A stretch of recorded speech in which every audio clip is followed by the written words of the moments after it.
Halo semuanya, selamat datang. Langsung aja hari ini kita bakal bedah tuntas hasil imbang 1-1 antara Liverpool dan Chelsea di Anfield kemarin. Laga ini bukan cuma sekedar soal skor akhir, tapi benar-benar pertarungan taktik tingkat tinggi, penuh dengan drama manajerial, dan jujur aja kebuntuan total di lapangan. Yuk kita mulai bedah taktiknya. Kami sebenarnya tidak pantas menerima ini. Itu kata-kata Ryan Gravenberch seusai peluit panjang berbunyi, dan rasanya kalimat ini merangkum semuanya. Ada rasa frustrasi yang luar biasa menyelimuti Anfield, baik dari para pemain maupun puluhan ribu supporter di tribun. Pasti kalian mikir, kok bisa sih laga kandang rasanya malah kayak menelan kekalahan? Untuk menjawab itu, kita punya 5 fokus utama hari ini. Kita bakal bahas atmosfer Anfield yang super tegang, timeline momen-momen krusial, bedah data statistik, kontroversi pergantian Rio Ngumoha, dan pastinya dampak hasil ini ke klasemen Liga Inggris. Oke, kita masuk ke pembahasan pertama, atmosfer Anfield. Kalau kalian ngikutin pertandingannya, pasti kerasa banget kalau suasananya bener-bener nggak bersahabat. Pas peluit panjang bunyi, sorakan cemooh langsung menggema tajam dari tribun. Arne Slot sekarang lagi ada di bawah tekanan besar karena timnya tampil pasif dan membingungkan banget, terutama di babak 2. Publik Anfield itu kan selalu menuntut intensitas tinggi ya, jadi begitu intensitas itu hilang, wajar kalau reaksi mereka langsung meledak. Sekarang, mari kita lihat garis waktu dari momen-momen penting di laga ini. Menariknya, Liverpool itu sebenarnya mulai laga dengan sangat eksplosif loh.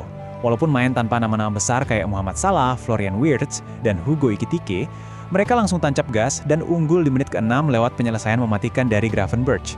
Tapi, petaka datang di menit 35. Chelsea dapat gol balasan yang cukup ajaib dari tendangan bebas jarak jauh Enzo Fernandez. Bolanya memantul tiang dan masuk. Terus di babak kedua, tensi makin panas karena ada 2 gol yang dianulir gara-gara offside. Satu dari Cole Palmer buat Chelsea, dan satu lagi dari Curtis Jones buat Liverpool. Bener-bener dramatis. Nah, sekarang waktunya kita lihat apa kata data. Kalau kita lihat dari sisi expected goals atau XG, margin di laga ini tuh tipis banget. Angka ini bener-bener menceritakan kebuntuan di lapangan.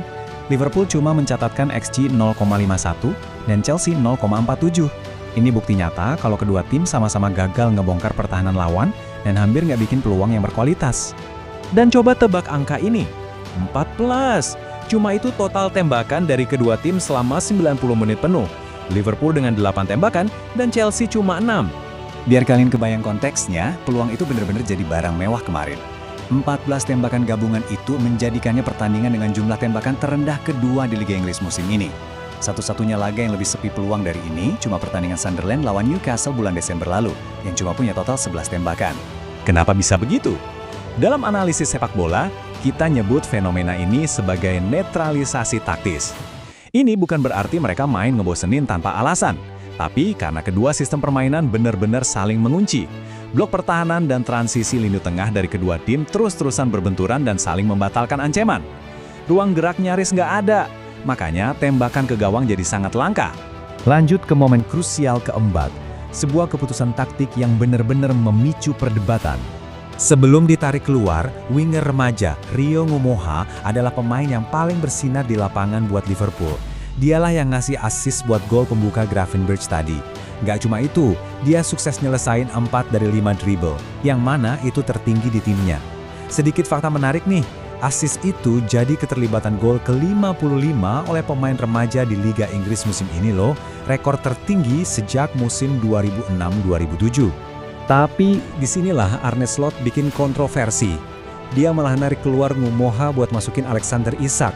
Dari kacamata taktik, narik keluar pemain yang paling efektif membongkar pertahanan lawan di tengah laga yang serat peluang, itu benar-benar perjudian besar. Dan bisa ditebak, publik Anfield gak terima dan langsung ngehukum keputusan itu dengan sorakan cemooh yang keras banget.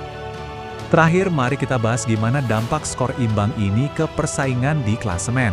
Kita bisa ngelihat 2 narasi yang bertolak belakang banget di sini. Buat Liverpool, ini nambahin masalah kronis mereka yang gampang banget membuang keunggulan. Sementara buat Chelsea, walaupun performa mereka masih jauh dari kata sempurna, 1 poin ini lumayan jadi penawar luka karena mereka sukses menghentikan tren 6 kekalahan beruntun mereka yang lumayan mengerikan. 9 poin. Angka ini wajib banget jadi sorotan. Liverpool sekarang udah membuang total 9 poin dari posisi unggul saat main di Anfield musim ini. Asal kalian tahu, ini adalah rekor terburuk mereka dalam hal mempertahankan keunggulan di kandang dalam satu musim sejak kampanye 2015-2016. Buat tim sekelas Liverpool yang ngejar tiket Liga Champions, Anfield itu harusnya jadi benteng yang angker, bukan tempat di mana poin bisa dicuri gitu aja. Nah, kalau kita lihat data Chelsea, hasil seri ini setidaknya menyelamatkan mereka dari menyamai rekor terburuk klub sepanjang masa, yaitu 7 kekalahan beruntun yang pernah terjadi di tahun 1952. Tapi krisis mereka belum selesai. Mereka masih aja terjebak dalam rentetan 7 laga tanpa kemenangan berturut-turut, di mana mereka cuma seri 1 kali dan kalah 6 kali. Ini jadi puasa kemenangan terpanjang mereka sejak Mei 2023. Gila kan? Jadi, kedepannya bakal kayak gimana? Liverpool wajib banget menang lawan Aston Villa hari Jumat besok, buat ngamanin posisi 5 besar. Di sisi lain, Chelsea masih berharap bisa nyodok ke 6 besar.